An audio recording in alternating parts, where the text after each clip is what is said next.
Ancient Egypt. For more than 3 millennia, it flourished along the banks of the Nile as one of the ancient world's greatest civilizations. And today, more than 5,000 years later, it continues to captivate the imaginations of 12-year-olds everywhere. Because I'm firmly convinced that everyone goes through an ancient Egypt phase in their childhood. So if you ever found yourself going down a rabbit hole that begins with pyramids and pharaohs and somehow ends with mummy curses and alien conspiracy theories, welcome back. Hi, my name's Ray. This video is part of a series where I explore the ancient world through fashion, beauty standards, and character design. But if you're interested in something a little more recent, I'm also working on a series about the decades of the 1900s, and I already have a video about the Edwardian era. But today, we're not here to talk about modern fashion. We're going back a few thousand years, and I'll be attempting to design a character that fits into the mysterious and fascinating world of ancient Egypt. More or less. Historical accuracy may be questionable at times. I'm not an Egyptologist. Okay, let's get into it. So, with a civilization that extends over such a long period of time, deciding who this character should be turned out to be a little difficult. So I started by figuring out who I didn't want her to be. Cleopatra. Or more accurately, yet another artistic reinterpretation of Cleopatra. And don't get me wrong, I love Cleopatra. She's an icon. But she's one of the figures everyone thinks of when they think of ancient Egypt, especially in the context of fashion and beauty. So, as tempting as it was to draw a powerful Egyptian queen, I decided to exercise some self-restraint and aim just one step lower on the social ladder. And speaking of social ladders and hierarchies, while ancient Egypt was still a predominantly patriarchal society, women generally enjoyed more rights and freedoms than in other ancient civilizations. Egyptian women could own property, represent themselves in court, enter into legal contracts, and even initiate divorce. Managing the household was still considered their primary role, but many also worked as weavers, bakers, musicians, and a variety of other professions. And they were generally paid the same as men for the same work. But what if you were a really ambitious woman in ancient Egypt? Someone who wanted real power and prestige, the kind that lets you rise above everyone else and influence politics.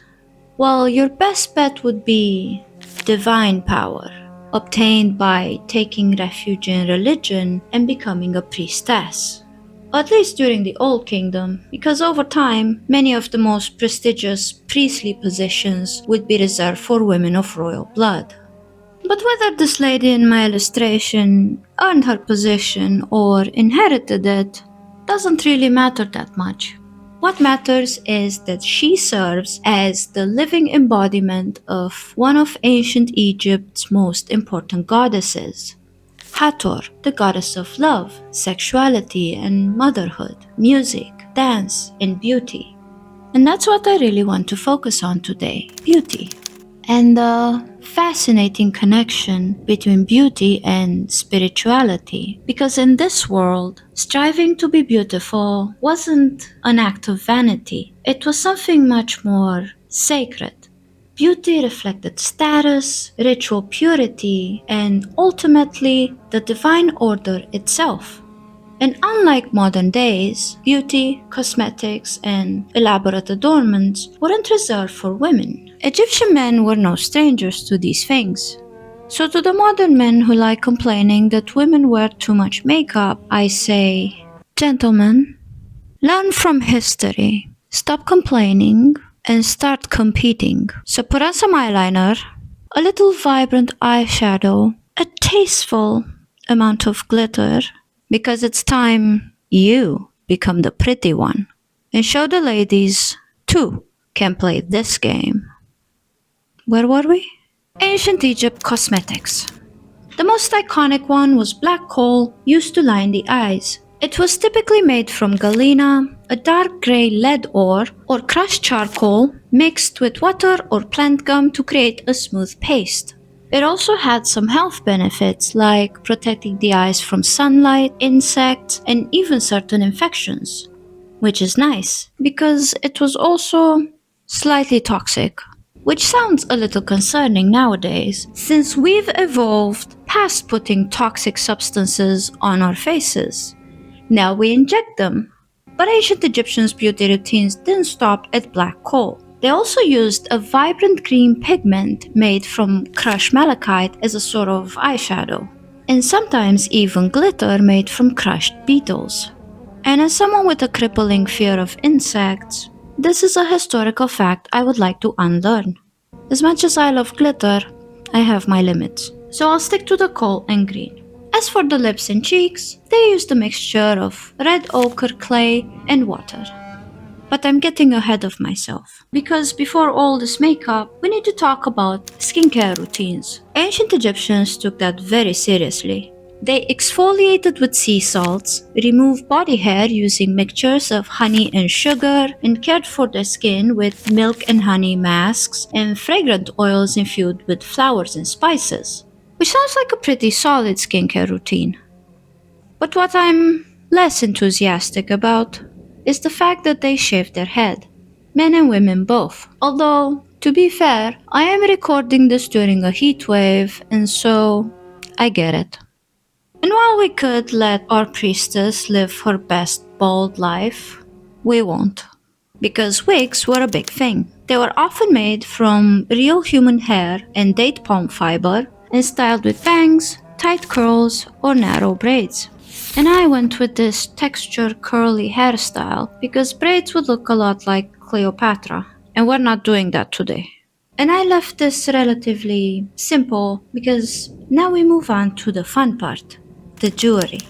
I won't get too much into the clothing yet, but just know that they kept it simple. Clean shapes, mostly white linen, and the way they displayed status, wealth, and even spiritual significance was through jewelry and adornments. And generally, when I'm designing a character, I like to find some sort of motif and then build the entire design around it. So, for an ancient Egyptian priestess, that would of course have to be something with a deep spiritual meaning.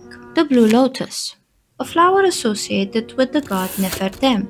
And I'll leave the symbolism to people who have actually studied this, so I'm just gonna read this Wikipedia paragraph. In Egyptian mythology, Nefertem was a lotus flower at the creation of the world who had arisen from the primal waters. Nefertem represented both the first sunlight and the delightful smell of the Egyptian blue lotus flower, having arisen from the primal waters within an Egyptian blue water lily, Nymphea cerulea. Some of the titles of Nefertem were He Who Is Beautiful and Water Lily of the Sun. And a version of the Book of the Dead says, Rise like Nefertem from the blue water lily to the nostrils of Ra, and come forth upon the horizon each day. So I looked for some ancient Egyptian art and created a few variations of the stylized lotus, and saved them as assets because I know they would end up all over the design. Now, if I'd had just a little more foresight, I could have saved them as solid, colored assets and not just line art, but I didn't. Anyway, since I have an unreasonable library of custom brushes saved just in case of what? I played around with a few different bead shapes to create this necklace, which I'm sure has a really cool Egyptian name that I just don't. A Wessex collar. A broad necklace composed of curved rows of tubular or teardrop-shaped beads wound around the neck, over the shoulder, and fastened at the back. For the wealthy, the beads were made out of precious stones like carnelian, turquoise, garnet, obsidian, or lapis lazuli, while the not so wealthy had to settle for colored pottery and faience. So I chose a few vibrant colors and now I thought about making a colored asset. And while it does look a little crazy right now, trust the process. So I added a few more beads without too much regard for historical accuracy, and then moved on to the crown and the earrings, repeating the same colors I used in the necklace. And now, if you're looking at this thing and wondering, what the fuck is that? Don't worry, so was I. It's a perfume cone called Kifi. It will slowly melt throughout the day, releasing a pleasant fragrance while moisturizing the hair or the wig. And a very popular scent was, of course, lotus. And you're probably thinking, why did I make it gold? That doesn't make much sense. Yes, I agree. So after some minimal shading and highlighting on the jewelry, which could have used a little more effort, but the heat wave was already melting my brain. Just like the Kifi. Anyway, she's done.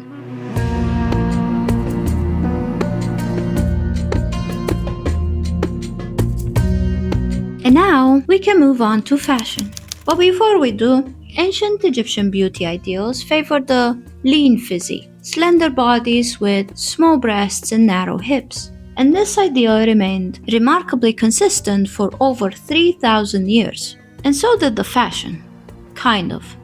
But this is where I ran into a bit of a problem, because unfortunately for me, ancient Egyptian fashion is really fucking cool. And I had too many ideas. So before I talk about the design I actually went with, I want to show you a few of the options that didn't make the cut. My favorite one was this really beautiful bead net dress from the Museum of Fine Arts in Boston. They apparently have two reconstructed dresses in their collection, and here's what they say. Depictions of women in Egyptian art occasionally features garments decorated with an overall losange pattern. This design is believed to represent beadwork, which was either sewn onto a linen dress or worked into a separate net worn over the linen. The bead net dress is the earliest surviving example of such a garment. It has been painstakingly reassembled from approximately 7,000 beads found in an undisturbed burial of a female contemporary of King Khufu.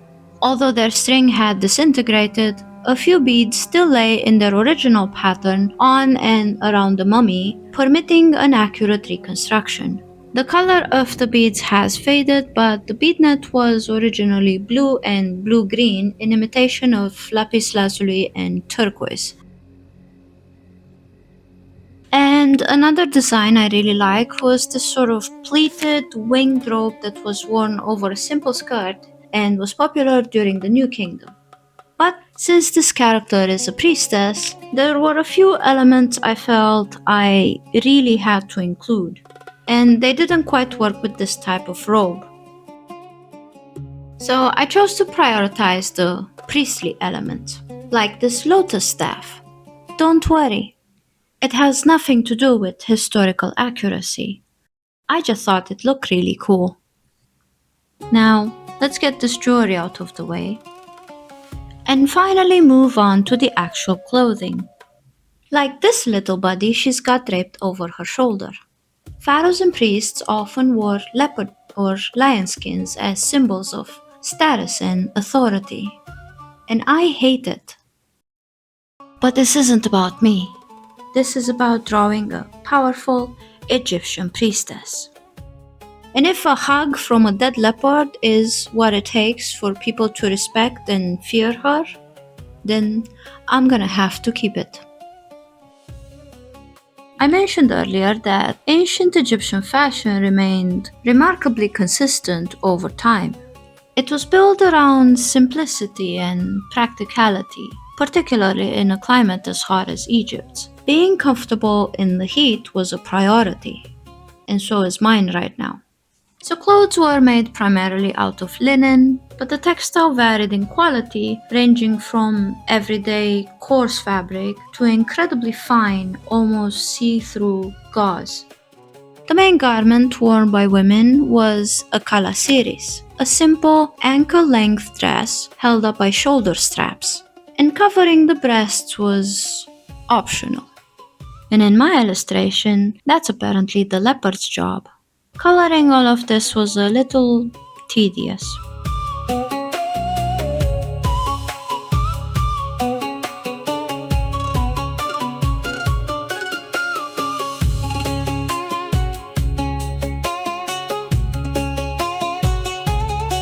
At this point, I don't even know why I'm using watercolor brushes, since the whole point is to get the soft, imperfect, hand-painted look.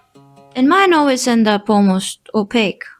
So I could just use the fill tool and make my life a lot easier.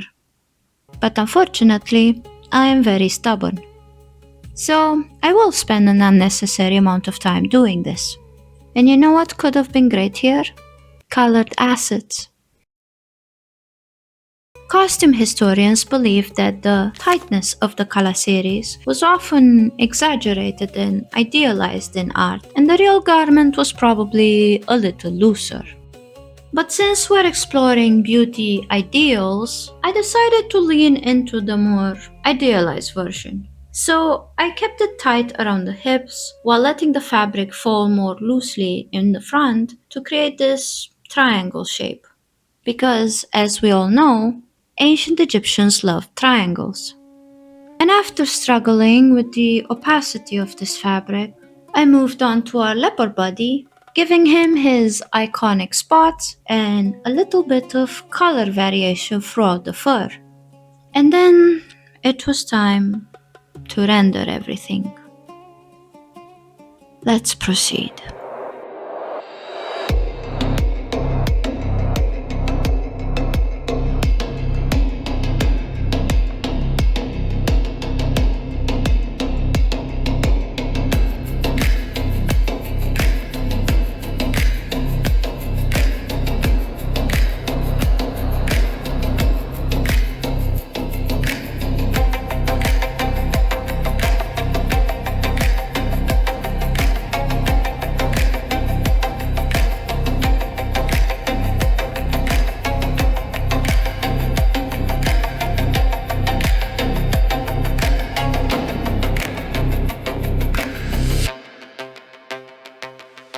Is she giving prestige and authority?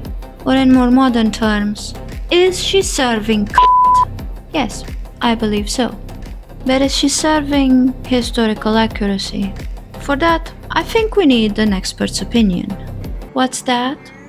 I should stop making silly internet videos and start treating you like the goddess you are, just as your ancient Egyptian ancestors intended? That doesn't really answer my question, Princess Hecate. Anyway, thank you for watching my slow descent into silliness as the heat wave gradually melted my brain. This was actually really fun to make. If there are any other civilizations of periods of antiquity you'd like me to explore, feel free to leave your suggestions in the comments. And if you enjoyed this video, I wouldn't mind if you gave it a like. I wouldn't mind if you subscribe to my channel either. In fact, I would really appreciate it. And if you're in the mood for something a little different, something more focused on mythology and folklore instead, I also have a video about a Romanian forest spirit called the Daughter of the Forest. Thanks again for watching, and I'll see you next time.